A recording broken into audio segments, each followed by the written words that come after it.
Morning everyone. I welcome you all in this wonderful session. Today I am here with the topic prepositions of place and time.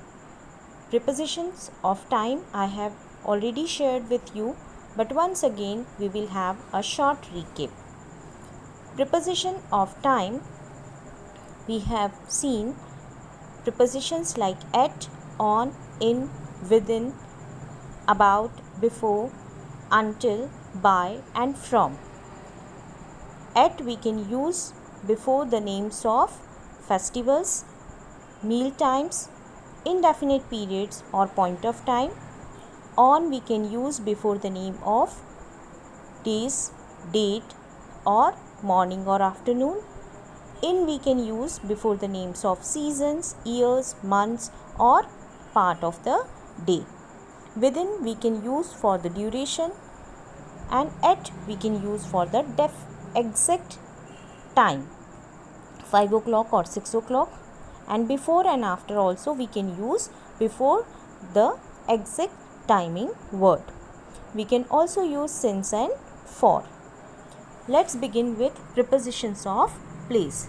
Let's revise first the definition of preposition. As you all know very well, a preposition is a word which precedes a noun or a pronoun to show the nouns or the pronouns relationship to the another words of the sentence. Let's begin. Here in the picture you can see the position of the object in, on, below, above, near, far, behind, in front, onto, off, into, out of, around, among, between and opposite. Let's begin one by one. Preposition of place, if we talk about in, expressing the situation of something that is or appears to be enclosed or surrounded by something or the other. Here you can see if the object is kept in or the object is surrounded from all the sides, we can say it is in a box, in a room, in a country. Like we can say the notice there is a little milk in the bottle, or we can say there are many pictures in this book.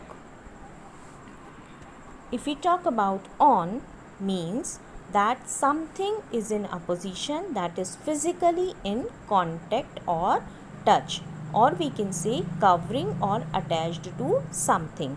Like if the book is kept on the table or book are lying on the shelf, because they are in direct contact with the object. So here we will use on.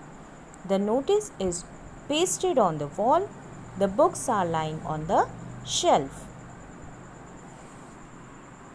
Prepositions of place, if we talk about above and below. So here we talk about a particular level above or below. The cat is under the chair. The plane is just below the cloud. His head could be seen above the water and his body was below the water. So here the water is showing the level of something and head is above and body is below. If we talk about above and over, so there is a slight difference because both are higher than something else but not in direct over it. Like a path above the lake, there water all over the floor. There is a ceiling above you. Or we can say this fan was just over my head. Or I can say, we'll see near. Near means not far away in distance, or it is close to us. The girl who is near the house. This girl sitting near this girl. There is a bank near our house. Or we can say, place this chair near the window. So here we are talking about the location close to window or close to my house. Opposite of near is far. Means it is the object is at a great distance. It is also used to indicate the extent to which one thing is distance from the another. Like if the bank is not very close to your house, it is at a distance, so we can say the bank is far away from my house. It was not too far away.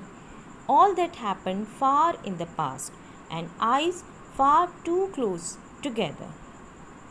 So here the far preposition can be used for time as well as for place. Preposition of place, that is behind and in front of. Behind is the opposite of in front of. It means at the back part of something, and in front means in the before the object. I hung my coat behind the door. So door is the object here, and he placed his coat behind it. He sat behind her. The broom is behind the door. Or we can say, just behind the tree is the gate. There is a tree in front of the gate. The student standing in front of the class, she started talking to man in front of her. Man standing in the line in front of me smells bad. If we talk about next preposition, that is onto. It is used to show movement into or on a particular place. Let's see the example. I slipped as I stepped on to the platform.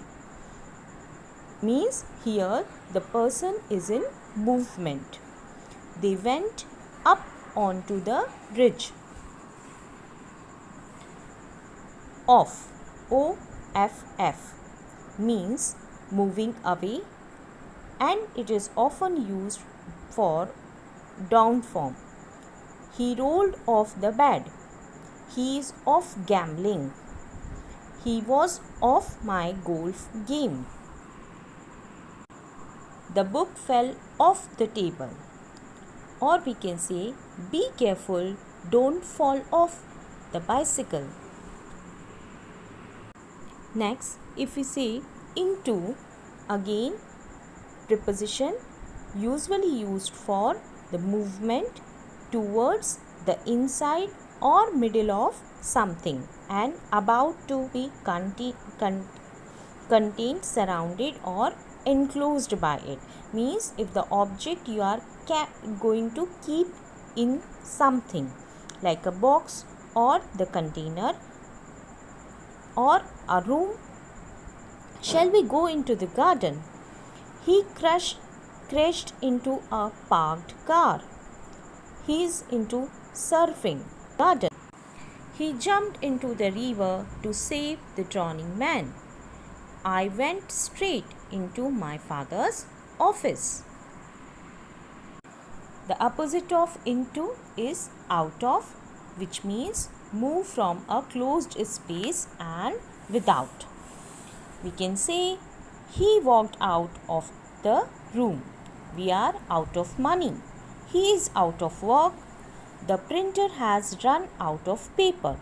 Or we can say he took the book out of the bag. Or we can say, why are you looking out of the window? If we talk about next, it's among. We use among to talk about things which are not clearly separated because they are part of some group or the crowd or mass of object. So when we want to pick someone from group of something, so we will use among. We agreed among ourselves. She was chosen from among many students. This dog hid among the bushes, or we can say this shirt was lying among some old clothes. Next is between. Between normally refers to something in the middle of two objects or things or places. The number 5 is between the number 4 and 6. Mary sat between Tom and Jen. Or we can say the table is lying between the two chairs. Mathura is between Delhi and Agra. And here is the last preposition, that is opposite. You all know very well the meaning of opposite means facing or on the other side. Let's take the example. Eva sat opposite Tom at the table. I live across from a supermarket. There is a bus stop opposite our gate, or we can say there is a park opposite to my house. I hope you understand. Go and read book thoroughly for more example. Try to frame more and more sentences using these prepositions. Thank you. Have a nice day.